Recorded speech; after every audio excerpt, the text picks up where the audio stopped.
The smell of bacon grease and cornbread still haunts the corners of old Southern kitchens, carrying memories of meals that could fix any heartbreak and feed any crowd. Our grandmothers didn't just cook food, they created magic with cast iron skillets, mason jars, and recipes, passed down through generations like precious heirlooms. This is the story of 25 Forgotten Dinners your Southern grandma made that need to come back. A journey through the dishes that built the South, one bite at a time.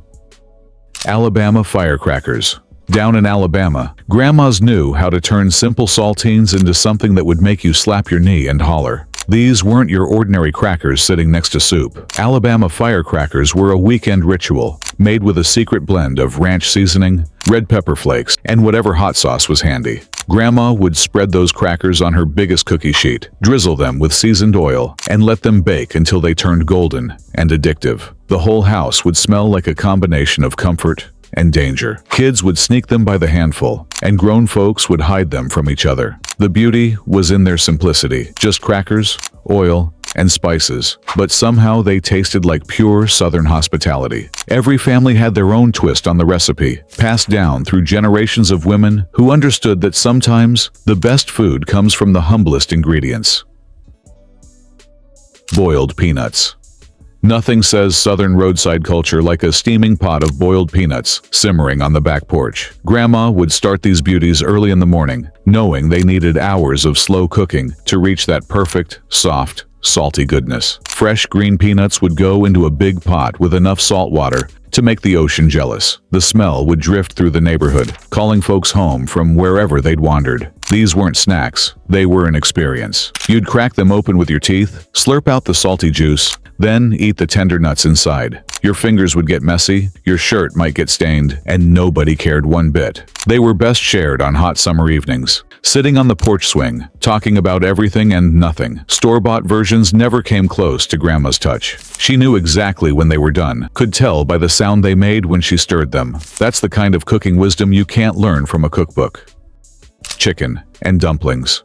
This wasn't just dinner, it was therapy in a bowl, served steaming hot with enough love to heal whatever was troubling your soul. Grandma would start with a whole chicken, boiling it slow until the meat fell off the bones like it was tired of holding on. The broth that resulted was liquid gold, rich and deep with flavors that came from patience and know-how. Then came the dumplings, rolled out by hand on her flour-dusted counter, cut into irregular strips that looked homemade and proud of it. She'd drop them into that bubbling broth one by one, watching them puff up like little pillows of comfort. The kitchen would fill with steam, and the kind of aroma that made neighbors find excuses to stop by. This was Sunday dinner food, sick day medicine, and celebration feast all rolled into one. Every spoonful delivered tender chicken, silky dumplings, and broth that seemed to understand exactly what you needed. Modern versions with store-bought rotisserie chicken and pre-made dumplings miss the point entirely.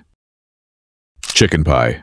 Forget everything you think you know about chicken pot pie from the frozen food aisle. Grandma's chicken pie was a masterpiece of pastry and patience, built from scratch with hands that had been making pie crust since before you were born. She'd start with fresh chicken, vegetables from her garden, and a gravy that required constant stirring and complete attention. The bottom crust went into her well-seasoned pie pan, filled with that rich chicken mixture, then topped with more pastry that she'd crimp with artistic flair. The whole thing would bake until the crust turned golden brown and the filling bubbled up around the edges, like it was trying to escape. Cutting into it released a cloud of savory steam that filled the dining room with anticipation. Each bite delivered flaky crust, tender chicken, and vegetables that still had some backbone to them. This was special occasion food, the kind of meal that made holidays feel official and Sunday dinners feel sacred. It took most of the day to make properly, which was exactly the point. Classic Southern-style meatloaf. Southern grandmas understood that meatloaf wasn't just ground beef shaped into a loaf. It was an art form that required the right blend of meats, seasonings, and that indefinable something that came from years of practice. She'd combine ground beef with pork and sometimes veal, adding breadcrumbs soaked in milk, eggs, and a mixture of onions, bell peppers, and celery that folks call the Holy Trinity. The secret was in her hands, mixing everything together with a gentle touch that kept the meat tender instead of tough. She'd shape it in her favorite loaf pan, then top it with a glaze made from ketchup, brown sugar, and mustard that would caramelize in the oven. The whole house would smell like Sunday dinner by the time it was done. Served with mashed potatoes and green beans, this wasn't health food, it was soul food, the kind of meal that made you feel like everything was right with the world. Leftovers made the best sandwiches, sliced thick, and eaten cold with white bread and mayonnaise. Corn dodgers. These little cornmeal fritters were born out of necessity and perfected through generations of Southern cooks who knew how to make something special from simple ingredients. Corn dodgers weren't fancy, just cornmeal, water, salt, and maybe a little bacon grease if you were lucky. Grandma would mix up the batter with her hands, feeling for the right consistency that only came from experience. Then, she'd drop spoonfuls into hot oil, watching them puff up and turn golden brown. The trick was getting the oil hot enough to crisp the outside while keeping the inside tender and corny. These were poor folks' food that tasted rich, filling and satisfying in a way that expensive ingredients couldn't match. She'd serve them alongside whatever protein was available, beans, greens, or fatback if times were really lean. They were best eaten hot, straight from the skillet, with butter melting into all the crispy crevices. Modern cornbread is fine, but it lacks the rustic charm and honest flavor of corn dodgers, made by hands that understood hunger and knew how to satisfy it. Fatback. Before anyone worried about cholesterol or nitrates, there was Fatback, the ultimate Southern seasoning that could turn a pot of beans into a feast fit for Sunday dinner. This wasn't bacon as we know it today, but thick slabs of salt-cured pork fat that Grandma would slice and render slowly in her cast-iron skillet. The resulting cracklings were crispy nuggets of pure flavor, while the rendered fat became liquid gold for cooking everything else. She'd use Fatback to season her greens, beans, and corn, understanding that a little bit of this intensely flavored meat could transform simple vegetables into something memorable. It was economical cooking at its finest. One piece of fatback could flavor an entire pot of food, stretching the grocery budget while delivering maximum taste. The salt-cured meat would keep for months in the pantry, ready whenever she needed to add depth and richness to her cooking. This was survival food that happened to taste incredible, born from times when nothing could be wasted and every calorie counted. Modern cooking has largely forgotten fatback, but Southern grandmas knew it was the secret ingredient that made everything else taste better. Homemade banana pudding. This wasn't the instant pudding version that shows up at potluck dinners. This was the real deal, made from scratch with eggs, milk, sugar, and enough patience to do it right. Grandma would start with a custard base, stirring constantly over low heat until it thickened to perfect consistency. The bananas had to be just right, ripe enough to be sweet, but firm enough to hold their shape. She'd layer everything in her special glass bowl, starting with vanilla wafers, then sliced bananas, then that silky homemade pudding. The meringue on top was a work of art, whipped to stiff peaks and browned lightly under the broiler. Every layer had a purpose, and every bite delivered a different combination of textures and flavors. The vanilla wafers would soften slightly from the pudding, while the bananas added sweetness, and the meringue provided that perfect contrast. This was Sunday dinner dessert, birthday celebration, and special occasion food all in one. Making it took time and skill, which made every spoonful feel earned. Store-bought versions taste like disappointment compared to the real thing made with love and proper technique.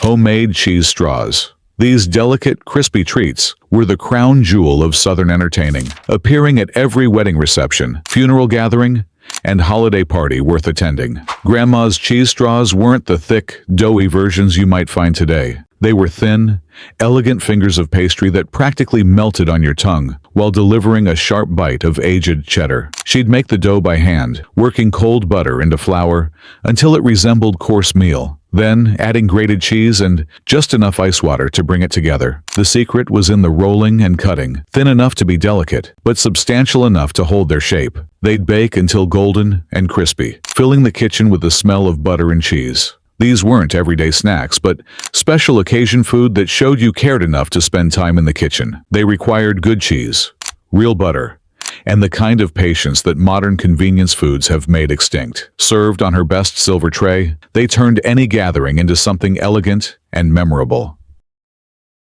Homemade creamed corn.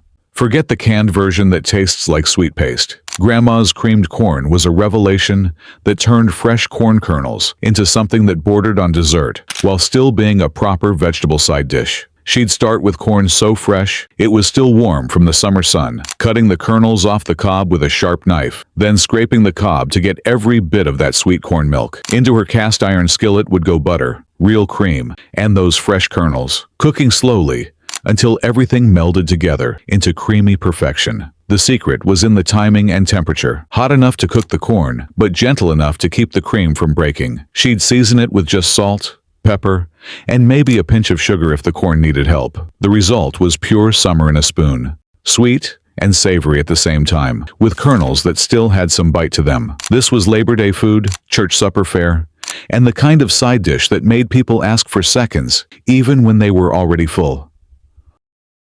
Hot water cornbread. This was Depression-era cooking at its finest, cornbread that required nothing more than cornmeal, hot water, salt, and a little bacon grease for flavor. Grandma would boil water in her kettle, then pour it over cornmeal in her mixing bowl, stirring until it formed a stiff batter that held together when shaped. The hot water was the secret. It partially cooked the cornmeal and made it easier to work with. She'd form the batter into small patties with her hands, then fry them in bacon grease until they were golden brown and crispy on the outside, tender on the inside. These weren't meant to be pretty. They were meant to fill bellies when money was tight and ingredients were scarce. But somehow, they tasted better than fancy cornbread, made with eggs and buttermilk. Maybe it was the simplicity, or maybe it was the understanding that good food doesn't always require expensive ingredients. Hot water cornbread was honest food made by honest hands, the kind of recipe that got passed down, not because it was fancy, but because it worked when nothing else would. Jello poke cake. This dessert was pure 1960s ingenuity, a regular cake transformed into something magical with the simple addition of flavored gelatin. Grandma would bake a basic white or yellow cake. Then, while it was still warm, she'd poke holes all over the top with a fork or skewer. The hot liquid Jello would go into those holes, soaking into the cake and creating colorful ribbons throughout every slice. Once it cooled, she'd top it with whipped cream or Cool Whip, creating layers of flavor and texture that made every bite different. The beauty was in its simplicity and the surprise factor. You never knew exactly what each piece would look like when you cut into it. Popular combinations included lime Jello with lemon cake or strawberry Jello with vanilla. This was potluck dessert that traveled well and impressed people without requiring advanced baking skills. Kids loved the bright colors, and adults appreciated how easy it was to make ahead of time. It represented an era when convenience foods were still new and exciting, when combining processed ingredients with homemade elements felt innovative rather than cheating. Pork chops and applesauce. This combination might seem simple, but Grandma understood that the best flavor pairings are often the most obvious ones. Her pork chops weren't the thin, sad things you find in modern grocery stores. They were thick, bone-in chops with enough fat to stay juicy during cooking. She'd season them simply with salt and pepper, then pan-fry them in her cast-iron skillet until they developed a golden crust while staying tender inside. The applesauce wasn't from a jar, but made fresh from apples she'd peeled and cooked down with just enough sugar to enhance their natural sweetness. The sweet, tart applesauce provided the perfect counterpoint to the rich, savory pork, cutting through the fat while complementing the meat's flavor. This was autumn food, harvest time eating that celebrated the season's bounty. Served with mashed potatoes and green beans, it made a complete meal that satisfied both body and soul. The combination taught kids that fruit belonged on the dinner plate alongside vegetables, and that simple preparations often produced the most memorable flavors.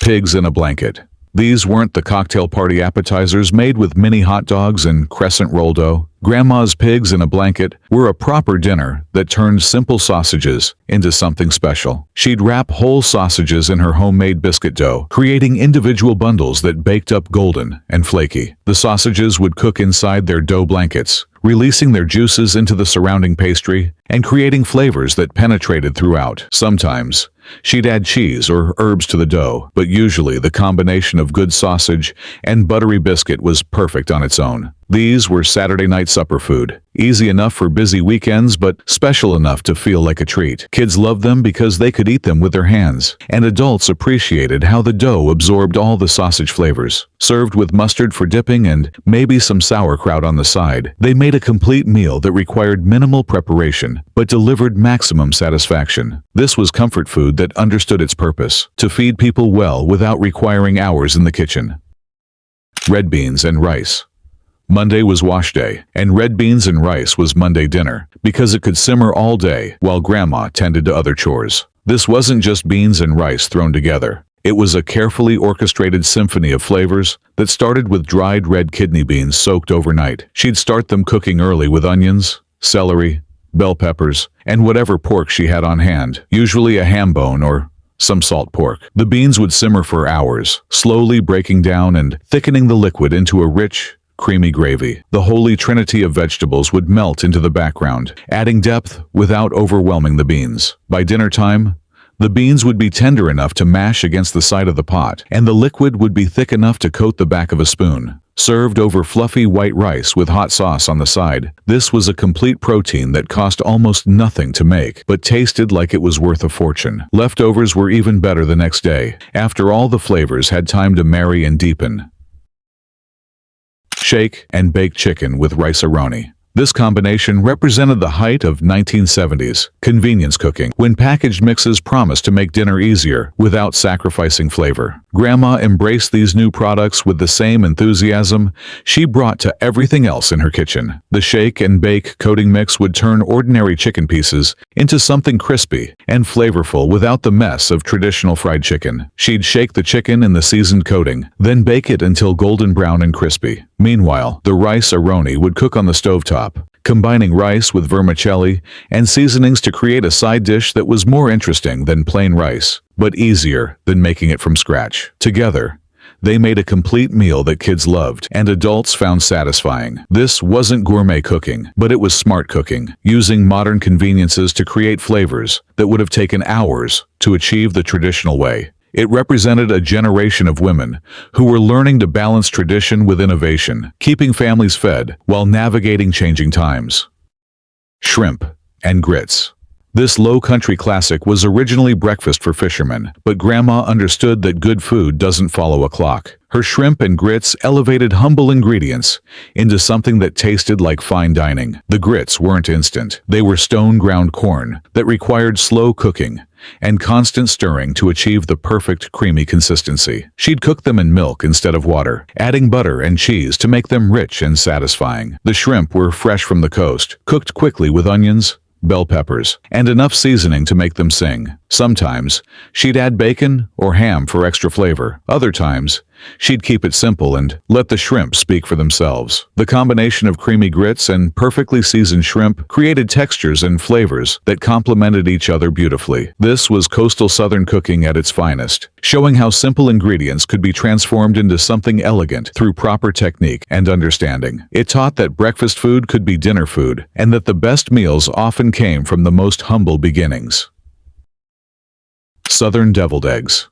These weren't just hard-boiled eggs with mayonnaise. They were an art form that required the right eggs, perfect technique, and a family recipe that had been refined over generations. Grandma knew that fresh eggs were impossible to peel cleanly, so she'd use eggs that were at least a week old. She'd boil them just right, not too long or the yolks would turn gray, not too short or they wouldn't peel properly. The filling was a carefully balanced mixture of yolks, mayonnaise, mustard, and seasonings that varied from family to family. Some added sweet pickle relish. Others preferred a touch of vinegar for tang. The secret was in the proportions and the mixing. Everything had to be smooth and creamy without being too wet or too dry. She'd pipe the filling back into the whites using a pastry bag or just a spoon, then dust them with paprika for color and flavor. These were party food, church supper staples, and holiday table requirements. They disappeared fast wherever they appeared, and everyone always asked for the recipe, even though the real secret was in the hands that made them.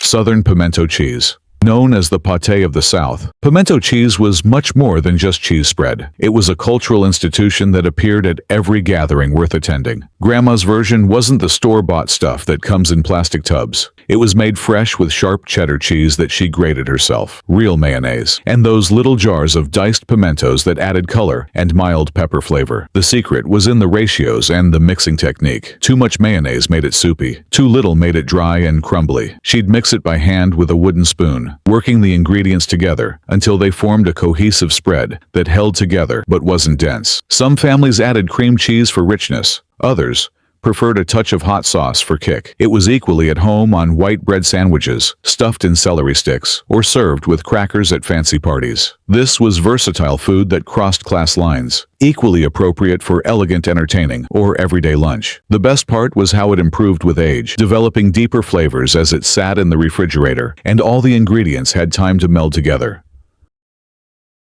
Homemade mac and cheese.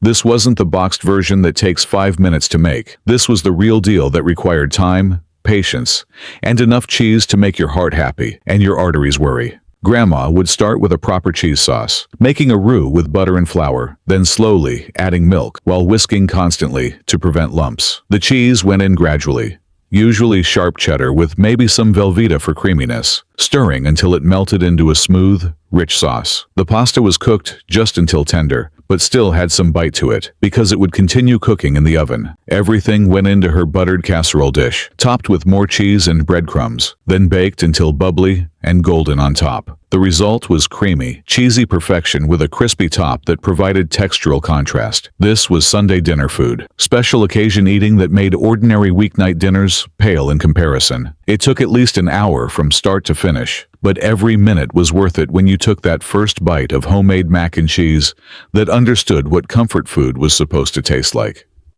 Buttermilk biscuits.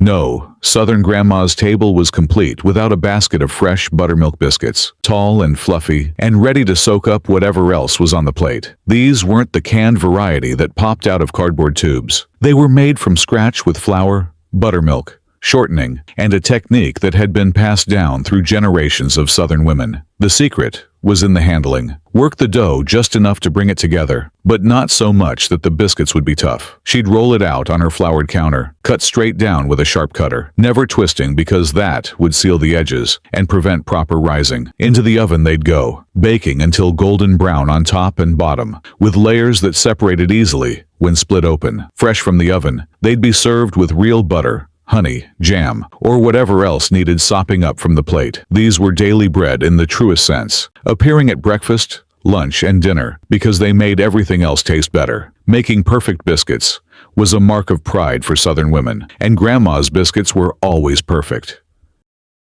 Chicken fried steak. This wasn't steak, and it wasn't exactly chicken. It was cube steak pounded thin, breaded, and fried until golden, then smothered in cream gravy that could make you forget all your troubles. Grandma would start with cheap cuts of beef that had been run through the meat tenderizer, creating those characteristic indentations that helped the coating stick. The breading process was sacred. Flour, seasoned with salt, pepper, and whatever other spices she favored. Then egg wash, then more seasoned flour. Into hot oil it would go, frying until the coating was crispy and golden while the meat stayed tender inside. But the real magic happened with the gravy, made from the pan drippings, more flour, and milk cooked until thick and creamy. This was working man's food, designed to stick to your ribs and give you energy for whatever hard work lay ahead. Served with mashed potatoes and green beans, it made a meal that satisfied both hunger and soul. The combination of crispy coating, tender meat, and rich gravy created textures and flavors that modern health-conscious cooking has largely forgotten.